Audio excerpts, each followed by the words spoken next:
exclusif de mon pays.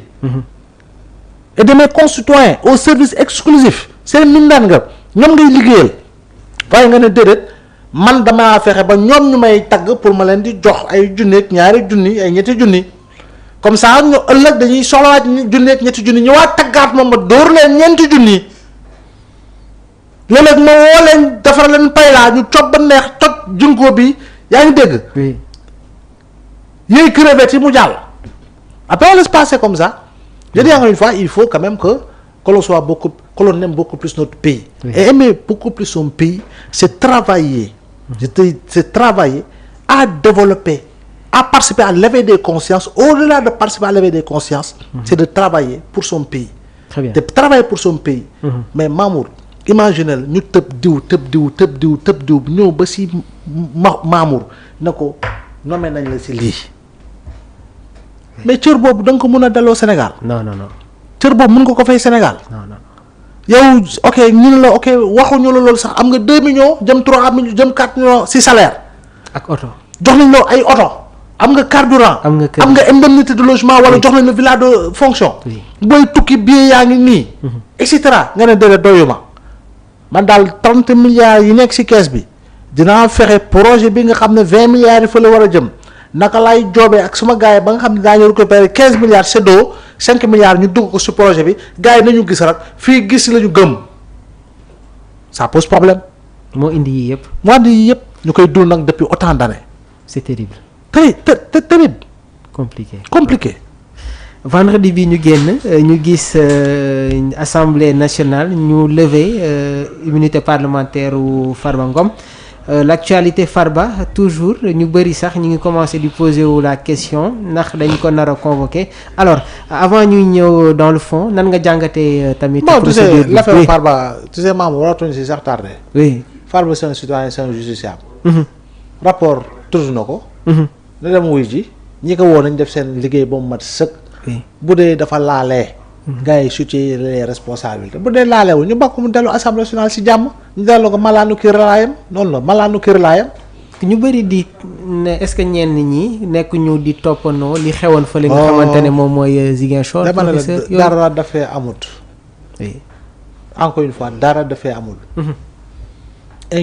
accusation yi du benn contexte yi du benn situation yi du benn. c'est pas la même chose. dama ne rapport CENTIF moo ko tudd. oui. il n'y a pas de vice de procédure lu jëm ci immunité lever immunité parlementaire am. néewuñu dafa def dégloo guñ ko sax pour ne dafa def. dañ ko tudd rek. donc coow li yëpp jaru ko. jaru ko fi. oui blabla bi yëpp. ak ay dérives yu ñu fi constaté yëpp dara jaru ko fi. au bout du compte son immunité parlementaire a été levée. au bout du compte il sera entendu. au bout du compte l'enquête sera menée de manière exhaustive. Au bout du compte, la justice entrera en matière et la justice se prononcera pour le blanchir ou pour l'inculper. ñaar yooyu moo fi nekk. kase jeex na amul leneen. ba tey ñu desani foofu gis nañu tamit ki nga xamante ne moom mooy le député Guy Marius Sagna moom jot na yëkkati ay kàddu waaye tamit am na ay questions yoo xamante ne jot na ko jébbal. suñu autorités yi donc Guy Marius Sagna nag jamono ji continue de se faire remarquer par son engagement sans faille pour la transparence et la rigueur dans la gestion des deniers publics cette fois-ci nag à travers une série de questions écrites adressées au gouvernement qu'il relance le débat sur les dépenses de l'État en pointant du doigt un sujet sensible l'achat de véhicules de luxe par les institutions publiques. Professeur waaw mais Guy moom ku ko topp moom. oui doo nekk si njumte. parce que moom li ko soxal mooy représentant du peuple bi mu doon te mi ngi koy matal la te matee na ko te mi ngi wane ni matee na ko ci question écrite question orale yi muy adressé tout le temps ak li nga xam mooy gouvernement Guy c'est un homme de principe ce n'est pas un homme qui change au gré des situations. oui dafa am loo xam ne jiitalu ko te li mu jiital du lenn du ngëm boppam ak ngëm réewam te loolu la ma sa wane Guy Marius Sagna kon boog moom c'est le député du peuple c'est le député du peuple. très bien. kon topp ko rek doon na nekk si njumte topp ko rek di nga gis ni yow lépp loo waroon joytu moom bindal na la ko pour joxe ko. oui kookoy Guy Marius Sagna.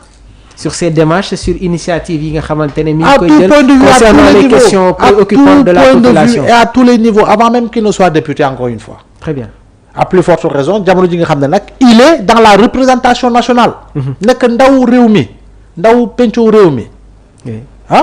Alors dafay matal li gën a matal liggéeyam rek. lépp c'est parti pour les divers de l'actualité noonu laa koy woowee professeur gis nañu sànq ki nga xamante ne moom mooy Moustapha Diakhaté jot na yëkkati ay kàddu gannaaw ba mu wootee woon li nga xamante ne moom mooy ab point de presse gis nañu kàddu yi nga xamante ne nag jot na ko yëkkati si bile jotaay nee na tey la gën a taxaw décider nekkaat si tànk yi nga xamante ne moom la nekkoon ni ki démb. waaw bu dee pour jàkkaarloo ko régime bi c'est son droit le plus absolu kenn mënu ko tere mu doon opposant ba ñu terew kenn mënu ko tere ba ñu naan l'opposant farouche du régime du président Diomaye ou véritablement l'opposant farouche du premier ministre Ousmane Sonko kenn mënu ko tere encore une fois nag nañuy limiter lépp li nga xam ne moo jëm ci kàddu lañ cay wax ak nañ koy waxee loolu tam da ci am solo il faut éviter toute forme de dérive parce que la ngay foog ni moom nga doonoo ko parce que tey ji nii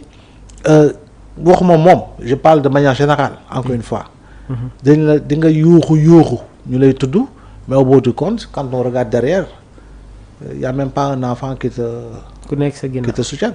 nee na il renouvelle son engagement. Mais ce sont ba pare tamit il a beaucoup parlé si li nga xamante ne jot na ko dund ci prison bi. mais les conditions. maanaam gis nga ñu bari tey ñuy def ñam nañu tuuti garde à vue wala prison. alors que barki dem il souhaitait à ce que plusieurs restent en prison et pour des années. oui. tu vois un peu. oui. yéene te moom si ay kàddoom sax. yéene ni koy waxee yéene xawma du xawma lan. yéene néeg la ku borom moo ci fanaan waaw.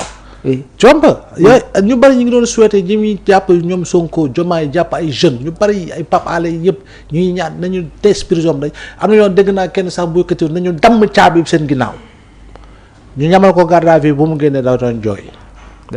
waaw métit bi réalité bi waaw. alors que yaa ngi yoon doon ñee lu gën a garaaw loolu sax. Donc je pense que il faut avoir le sens de la mesure dans la vie. Très bien. L'adversité, oui, mais quand même rapport comme si les gens étaient des ennemis la ñu war a éviter parce que quel que soit le niveau d'adversité deux personnes peuvent se retrouver dans la même barque. Et su boobaa nag jàpp naa ne ku si nekk si ñoom ñaar dina fexe ba gaal gi du dig parce que bu diggee amaana ku mënul fay di nga fa des. te keneen ki tam du seet nu muy fëkkee gaal gi. il faut ñoom ñaar ñëpp daañu fexe naxtaan ba yegg. kon boog le plus souvent il faut adopter cette posture là tout en sachant que le Sénégal a besoin d'une opposition debout. Très bien. Et ça c'est l'équilibre de la démocratie. D'accord.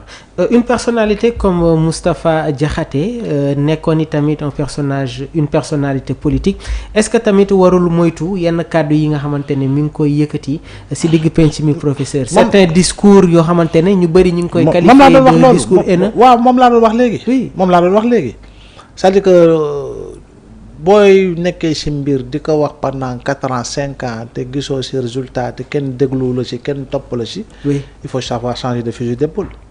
Tu sais, l'argument quand il est bien construit ça pénètre mieux les esprits, ça crée beaucoup plus d'engouement en termes de mobilisation autour de sa personne. Mës nga gis saagakat lu dul ñu koy naan ñu koy tudd rek mës nga gis saagakat bu am mbooloo. Déedéet mu ngi noonu. toujours sur les libérations ki nga xamante ne moom mooy Omar Sow ak Abou Diallo ñoom itamit gannaaw ba ñu leen téye woon jot nañ leen bàyyi waaye nag nekk nañu en sursis professeur. waaw mais peine d'avertissement la d'expression d'accord mais par contre. non peine d'avertissement la nag. Et je dis encore une fois liberté d'expression la liberté xam nga ta liberté s'arrête là où commence celle des autres. celle des autres. loolu ku koy dundee. di nga mën a moytandiku yenn yi. gis nga teg dënn wala bander les muscles ou aiguiser montrer des crocs bien aiguisés boo demee fekk borom dënn gu entraîné naturel waaw. bu la fëggee rek nga xam ne fëgg na la donc je pense que le plus solo rek mooy comme on dit muy man muy keneen. Très bien. Soyons dans la mesure. Critique ou être pour être avec être contre.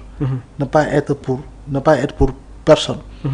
Soyons dans la mesure et soyons dans l'argument encore une fois soyons dans la force des arguments loolu moo si am solo xam-xam xalaat ku sell nga wax li nga bëgg wax moo xam da nga ànd moo xam da nga bañ a ànd moo xam da nga ne bokk ma ba mu si mun di doon rek tegal argument yu wóor ku la déglu mën a andi argument et véritablement c'est dans la contradiction que les idées les meilleures véritablement di juddu donc si loolu la ñu war a liggéey tout le temps ma tàmm di la poser comme question est-ce que jotul tamit ñu saytuwaat ni nga xamante ne moom mooy le milieu médiatique l'assainissement du milieu médiatique. waaw loolu moom c'est une nécessité. oui le milieu médiatique les gens sont en train de travailler là-dessus déjà. oui ça doit continuer il faut que l'on assainisse le milieu en profondeur. Parce que quand même savoir informer savoir maîtriser l'information. Savoir donner l'information tout en respectant les codes d'éthique et de déontologie n'est pas donné à n'importe qui et à qui que ce soit. Exactement. Il y a des choses qu'on appelle professionnels de l'information de la communication. Oui. Et le professionnel ça suppose que dafa am loo jàng da nga ko jàng. dafa am foo jaar. waaye mënoo yeewu rek ay kayit firnde ko. waaw. waaw tey jii nii boo buggee am yenn kayit yi ci médias yi da ngay wane diplôme de. da ngay wane diplôme. donc loolu moo ci am solo mais il faut quand même que ñu assainir le milieu des médias. très bien. C'est une nécessité absolue. Tout en allant dans le sens de comprendre que ni média du pour xeexante du pour xarabante du pour xasante du pour saagante du pour briser carrière du pour disloquer famille du pour xas gor loolu tamit il faut ñu jiital ko. C'est très important. Nous allons terminer notre actualité donc ak kaddu yi nga xamante bon pas kaddu mais ak li xewoon palais présidentiel la relation entre Diomaye et Sonko. La relation entre Diomaye et Sonko y a rien à dire. Derrière une relation. leeral na encore. non gis nga loo si wax sax dafa mel ni yow da nga bëgg problème am. oui. yow daal yemal gis li nga gis. oui. li nga gis mooy li ñëpp di gis. ku bëgg gis